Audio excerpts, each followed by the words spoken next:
Bueno, profesora, muy buenas noches. Bueno, vamos a iniciar. Corramos esto acá. Vamos a iniciar verificando el tema de la revista Cómo están Conciencias.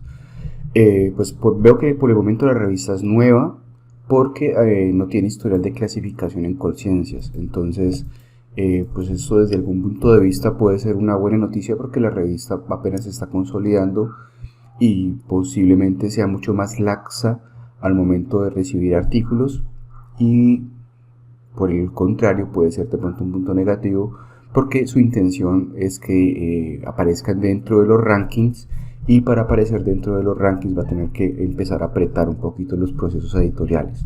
Entonces pues esto hay que revisarlo. Igual ya se hizo la verificación y pues en el momento clasificada en conciencias no está. Eh, Vemos que las clasificaciones pues son varias. Aquí hay una pequeña infografía que desarrolló Colciencias mostrando los 5 principios que se manejan en Publindes. Entonces, pues digamos que en líneas generales habría que cumplir ciertas fases. Dentro de las fases está pues en la parte de la gestión editorial, procesos de accesibilidad y cumplimiento en la frecuencia de publicación. Esta es una de las fallas más grandes que tienen las revistas al inicio, que no cumplen con la periodicidad, y pues que manejar los procesos editoriales. Esta parte es fundamental. De pronto por eso sí me genera mi duda que la propia universidad esté invitando a sus estudiantes a publicar dentro de la misma revista, porque hay un proceso que se llama endogamia, que es exactamente eso: es producir información dentro de la universidad y publicarla dentro de los canales de la universidad.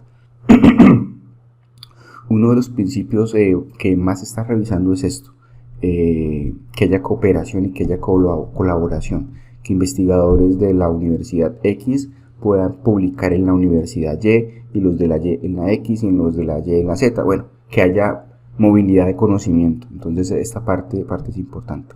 Y pues bueno, que esté incluida en índices. Por eso creo que la revista es nueva, porque para poder ingresar a los índices de conciencia pues ya están pidiendo que aparezcan dentro de los índices más importantes. En este caso vemos que la equivalencia sería para una categoría A, que esté en el cuarto cuartil del Journal Citation Report, eh, que es uno de los índices más importantes. Entonces, bueno, ya despejada esta primera parte, que es el tema de cómo se catalogan o clasifican las revistas en conciencias y cómo está la revista en cuestión, vamos a mirar qué nos aparece en la página de docencia universitaria. Pues lo primero que vamos a ver es una interfase básica.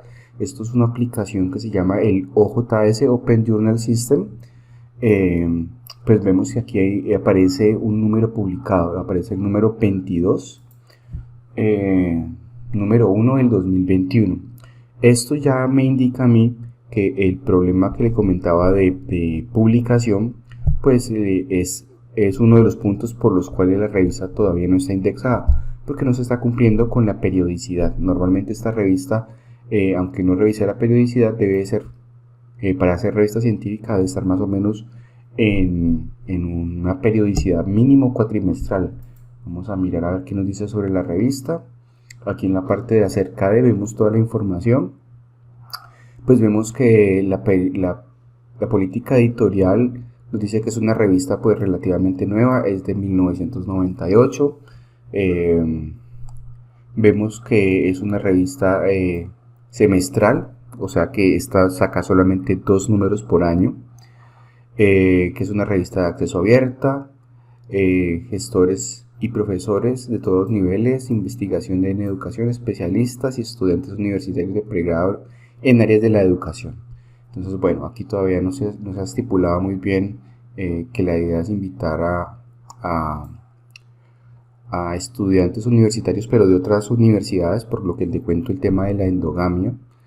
Pero pues en este caso vemos que está todavía con eso. El enfoque es una revista para con alcance a profesores, estudiantes de educación básica media superior. Bueno, pues estamos hablando de unos enfoques todavía muy abiertos, abarca un mercado muy grande. Tipologías, vemos que tiene las tipologías básicas de artículo, tiene la de artículo de investigación científica, pues que es el esquema en el que trabajamos el artículo que usted presentó. Un artículo de reflexión derivado de investigación, pues estos documentos son resultados de investigación terminadas. Pues veo que también la piden acá. Artículos de revisión, estos normalmente son por invitación, ¿no? Pero veo que también los están presentando. Documento resultado de una investigación terminada donde se analiza y sistematiza e integran los resultados de investigación publicados o no publicados sobre un campo de ciencia. Bueno, como le comentaba, el de revisión normalmente eso lo trabajan mucho los estudiantes de posgrados, pues porque es normalmente una compilación de información que ya esté publicada, es muy parecido al derivado. Y este de reflexión, pues básicamente este es muy poquito que lo que se ve en la revista científica, pero normalmente cuando se hacen por invitación también. Bueno, política de acceso abierto, pues aquí es básicamente, esto se trata de las políticas que tiene que tener en cuenta el autor al momento de postular su documento. Eso se llama políticas Creative Commons. Aquí vemos el documento como tal, que son políticas de acceso abierto. Básicamente lo que permiten esto es que el autor se sienta en la libertad de que las personas usen la información como él quiere que sea usada. En este caso vemos que ellos por defecto colocan que el único, digámoslo así, el único atributo de la licencia que se está aplicando aquí es que todo lo que se publique tiene que tener atribución, pero inclusive podría utilizarse en otra plataforma porque lo único que se requiere es utilizar la atribución. No habla ni tan siquiera de obras derivadas, que normalmente esa es algo de compartir igual, normalmente uno pone eso, pero bueno.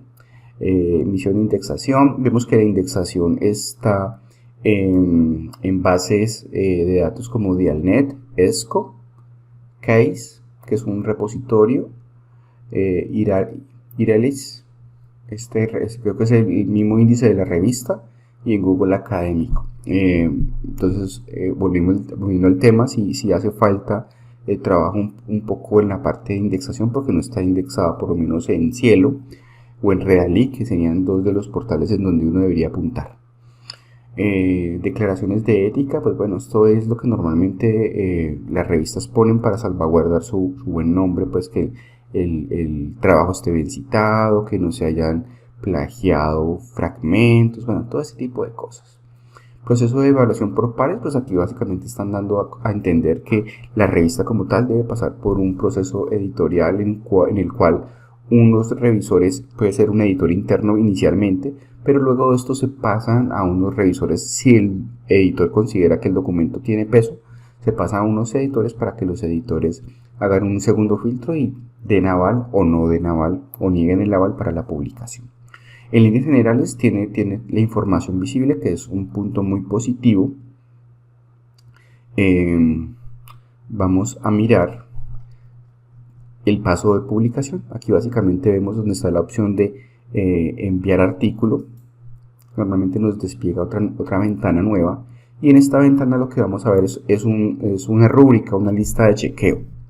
En esta lista de chequeo, que hay que tener en cuenta: primero, los trabajos enviados para publicación deben ser textos inéditos y sometidos exclusivamente a la publicación de revista. Este es un punto importante porque la mayoría de las universidades, dentro de sus políticas, están obligando a los estudiantes a publicar sus tesis en un repositorio digital.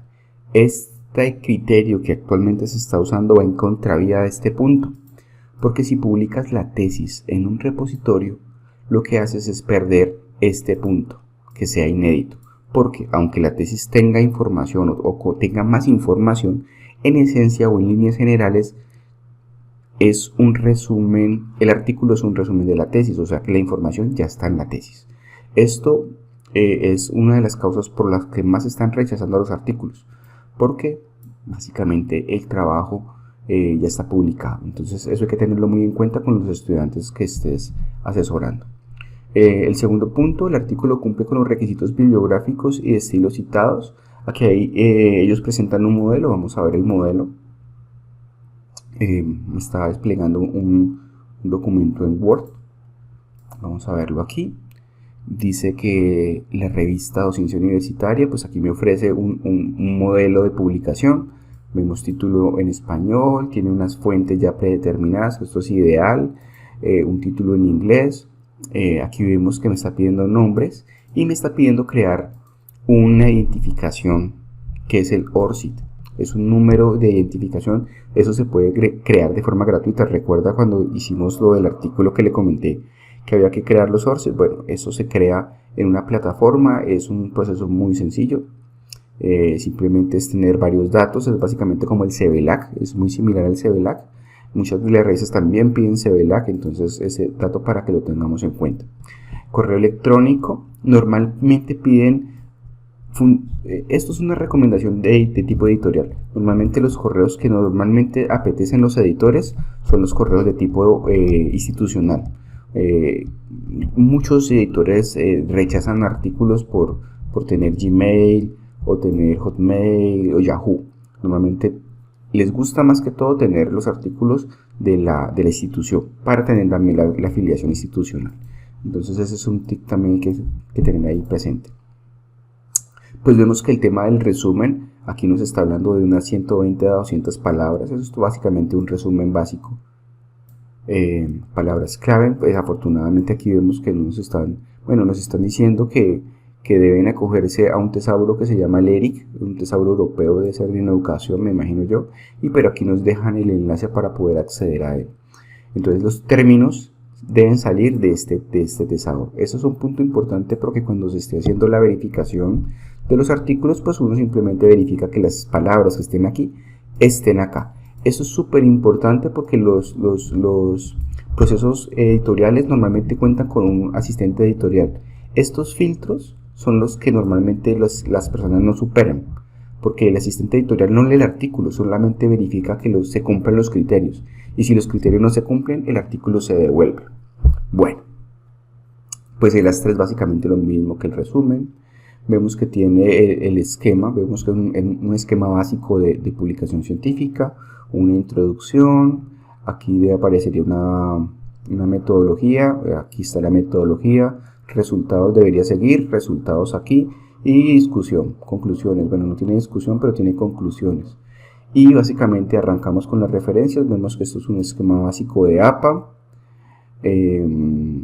Nos ofrece un ejemplo de libro físico, de libro, es un libro con DOI, pues es particular, los libros normalmente no tienen DOI, son las revistas. Un artículo, un libro como tal, un capítulo del libro, un libro. Bueno, digamos que en líneas generales es un esquema muy sencillo. Los estudiantes la van a tener sencilla para pasar la información aquí porque vemos que el esquema realmente es fácil y pues la guía está muy detallada. Lo único que tendría que hacer una persona es empezar a digámoslo así, a agrupar la información que ya tiene de su tesis en este formato de revista, que como vemos está muy sencillo. Lo único que estoy viendo yo es que los criterios de APA fueron adaptados. Pues vemos que sí tiene la sangría al inicio, pero por fuera de la sangría sí tiene un espacio, que normalmente en APA no se puntea el espacio. También veo que vamos a ver esta sangría, ¿cuánto se planteó? No, pero aquí no activé el editor, o sea que no puedo, voy a habilitar el editor para poder mirar si esta sangría está con el esquema nuevo o con el esquema viejo. Si está con el esquema viejo está a 2.54, bueno, es una adaptación, está a 2. Entonces sí, hay que tener en cuenta estos criterios que son diferenciales, pero en esencia la información está aquí, simple y sencillamente para pasar. Entonces son muy básicos estos modelos editoriales y les sirve mucho a los estudiantes. El artículo 50 de Microsoft Word, pues evidentemente el tamaño de fuente es 11, el espaciado a sencillo. El documento se encuentra acompañado de una carta de presentación, pues vamos a ver la carta de presentación. También es un formato en Word, vamos a habilitar para poder verla mejor. Pues aquí básicamente te la dejan hecha. Básicamente ciudad, país, revista, el autor abajo, firmantes envía un documento titulado, que colocan el título de su documento, y aquí es básicamente, digámoslo así, unos aspectos básicos que tiene uno que diligenciar, que es simple y sencillamente reemplazar. Entonces esta parte creo que ya la tiene muy adelantada la revista, y pues a los estudiantes se les va a facilitar mucho el poder diligenciar esta información. Como ejercicio inclusive se puede empezar a que ellos revisen estos criterios para que se vayan preparando y tengan claro qué les espera al final, porque normalmente los artículos se presentan o se postulan al final o en los últimos semestres. Bueno, envío. Se escribe claramente en una hoja las tipologías del artículo y las directrices para autor. Esto es básicamente el formato le va guiando a uno, no simplemente va vaciando la información. Si quisiéramos hacer el ejercicio de vaciar la información, pues podríamos hacerlo.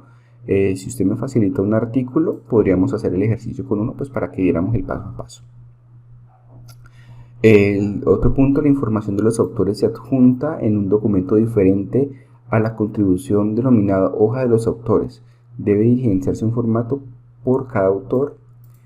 Puede descargarse aquí. Bueno, también tienen un modelo para que los autores presenten su información. Pues vemos aquí apellidos, fecha. Ese sí no lo había visto. Pues está interesante. Teléfono, correo electrónico, el ORCI. Inclusive como ejercicio, este está súper bueno también porque le ayuda al estudiante a entender cuáles van a ser los criterios por los cuales lo van a medir y qué le van a pedir. Entonces estos procesos, estos formatos iniciales podríamos decir que son importantes para que el estudiante se vaya familiarizando. Por ejemplo, si a mí me sale el número de ORCID, yo no tengo el ORCID, pues claramente voy a investigar qué es ORCID y voy a empezar a crearme mi ORCID porque me lo están pidiendo. Si veo que me piden un ID de autor de Scopus, pues y aquí te dice si aplica. Yo me imagino que la universidad tiene acceso a Scopus y ha creado su ID. Entonces, bueno, es Google Scholar. Si no tengo perfil de Google Scholar, pues me lo creo. Entonces, este tipo de plantilla me parece súper interesante para los ejercicios previos a la postulación del artículo porque prepara al estudiante. Entonces, está chévere ese curso. El artículo posee título en español y en inglés, pues vimos que la plantilla lo trae, esto ya está pues de más, obviamente está allá arriba. Todas las citas y referencias se ajustan a APA séptima edición, pues bueno, esto también es claro porque cuando vimos el formato vimos que era APA. Las tablas se insertan directamente en el documento como tablas en Word o como objetos de Excel, no como imagen, eso también es súper importante. Muchos rechazos de revistas se hacen porque los autores meten una cantidad de tablas impresionantes y las meten como imagen. Y no, eso no se debe hacer.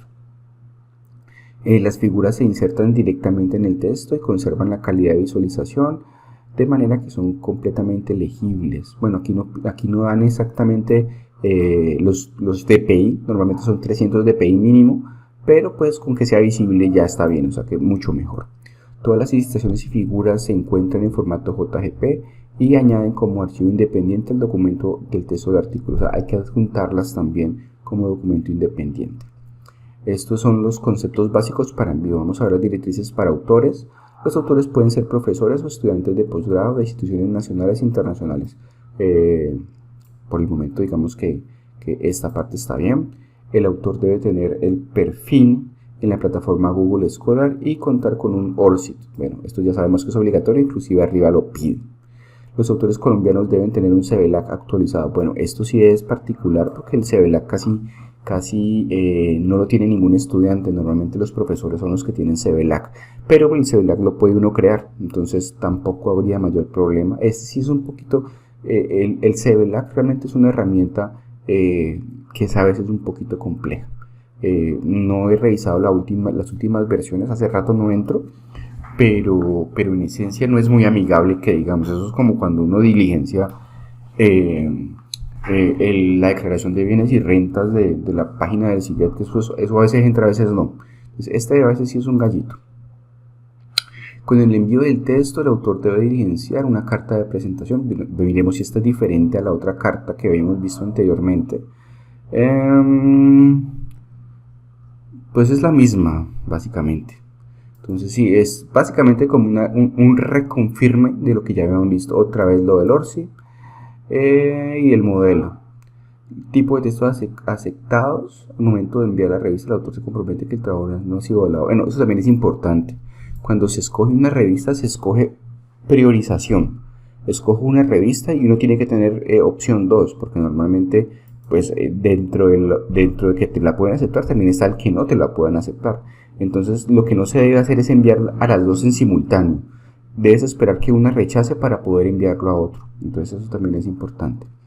Si reciben textos inéditos presentados de forma exclusiva para Bueno, artículos de investigación con la respectiva introducción, metodología, resultados y conclusiones.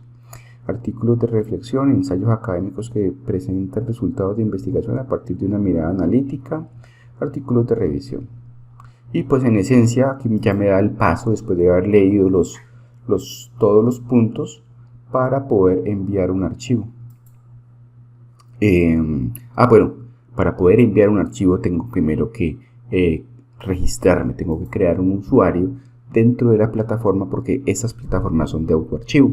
O sea, yo genero mi usuario y luego de generar mi usuario pues ya puedo mandar mi información. El perfil pues me pide un nombre, aquí mis apellidos, la afiliación pues la universidad, el país, y aquí pues ya meto mis datos para poder arrancar el proceso. Este paso sería interesante hacerlo, pero con un ejercicio pues para poder ver el formulario que nos pide, pero realmente el formulario es muy sencillo. Es básicamente nos va a pedir la información del título, el título en español, el título en inglés, el campo para los resúmenes, el campo para los autores completos, apellidos, nombres, profesión, ORCID. También nos va a pedir el orden de los autores. En algunas ocasiones nos van a pedir cuál fue la contribución de cada autor. Entonces sí hay que estar preparados con eso. Por eso sería ese ejercicio, sí tendríamos que hacerlo teniendo un artículo para hacer la prueba. Pero en líneas generales el modelo, después de que diligencie uno de los datos y tenga su formato de plantilla y sus formatos de presentación de autores y la presentación del artículo, ya básicamente es diligenciar, es meter información y ya. Si tienes un ejercicio, si después de haber visto este video tienes dudas, pues mañana nos podemos reunir y miramos con un documento de prueba. Podrías de pronto tener un artículo que tengas en revisión o algo que tengas en prueba para que carguemos un documento. Igual también podría yo crear el usuario de prueba y no cargar nada. El usuario lo puedo crear sin ningún problema, porque lo único que me va a pedir es una validación por correo electrónico.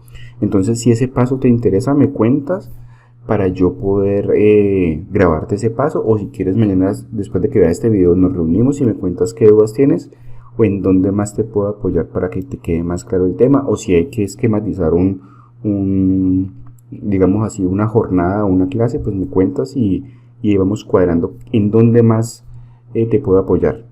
Entonces espero que esta información te sirva de contexto y quedamos en contacto, profe. Saluditos.